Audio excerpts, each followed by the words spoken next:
টাঙ্গাইল জেলায় বর্ষা মৌসুম শুরু হওয়ার সাথে সাথে নৌকা তৈরি ও বেচাকেনা শুরু হয়। পুরাতন নৌকা মেরামত করে চলাচলের উপযোগী করে তোলা সহ ব্যস্ত সময় পার করছেন নৌকা তৈরির কারিগররা। বিভিন্ন উপজেলায় ধুম পড়েছে নৌকা তৈরি ও কেনাবেচায়। বর্তমানে প্রতিটি নৌকা বিক্রি হচ্ছে 3 থেকে 8 হাজার টাকায়। এই টাকার লভ্যাংশ দিয়েই চলে তাদের সংসার।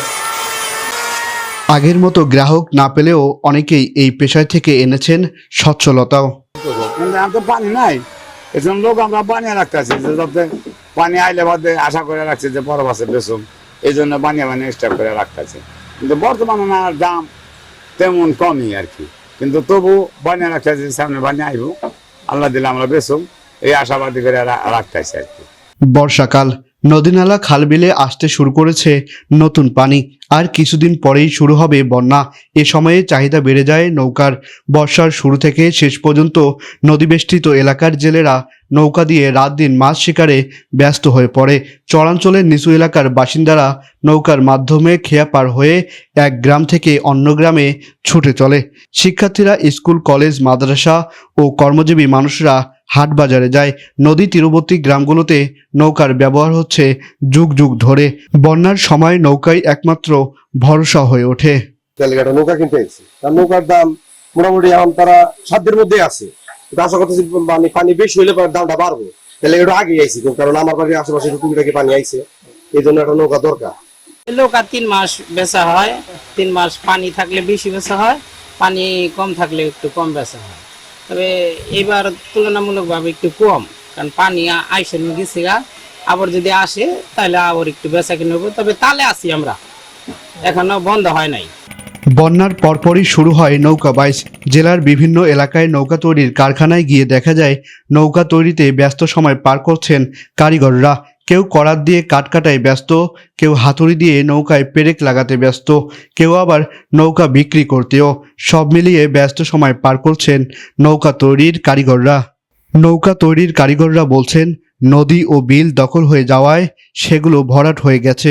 সরকার উদ্যোগ নিয়ে দখল মুক্ত করে খনন করা প্রয়োজন, তাহলেই আগের মতো নদী ও বিল তার রূপ ফিরে পাবে।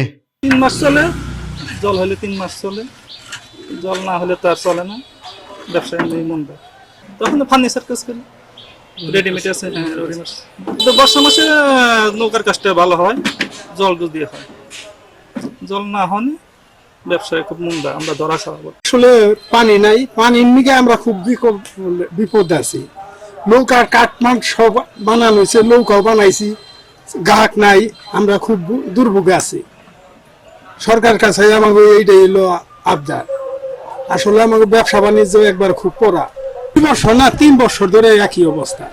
জেলার বিভিন্ন এলাকার দূর দূরান্ত থেকে প্রতিদিন ক্রেতারা আসছেন নৌকা তৈরির কারখানায়।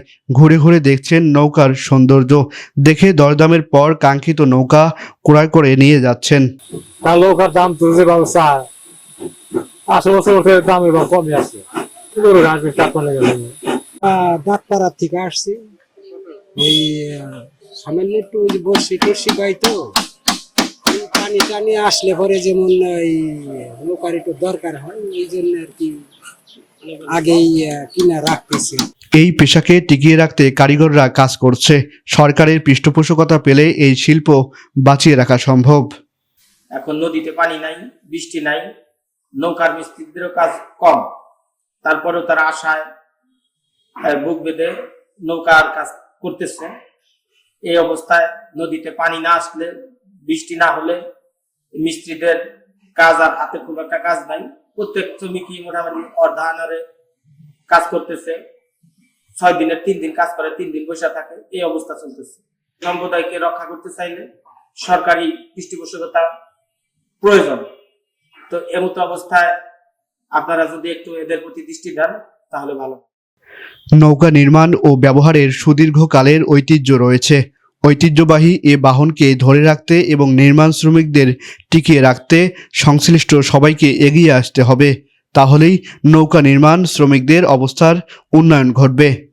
আহসান সাকিব, লাল সবুজ প্রকাশ, নিউজ ডেস্ক।